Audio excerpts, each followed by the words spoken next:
সেনা বাহিনীৰ জোৱানসকলৰ বাবেও আশীৰ্বাদ কৰিব।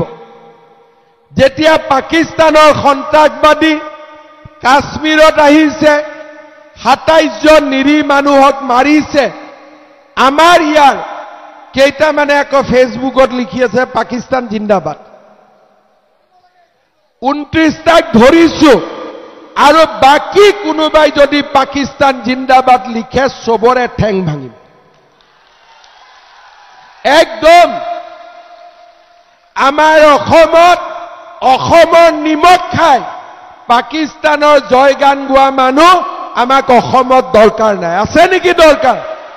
আছে নেকি দৰকাৰ আমাক? সিহঁতৰ ঠেং ভাঙিব লাগে না নাই?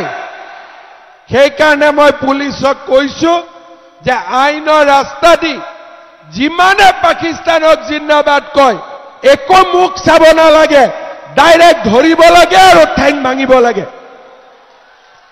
আৰু আজি সেই ধৰণে আমাৰ ভাৰতখনক আমি শক্তিশালী কৰিব লাগিব আৰু আমাৰ অসমক আমি শক্তিশালী কৰিব লাগিব।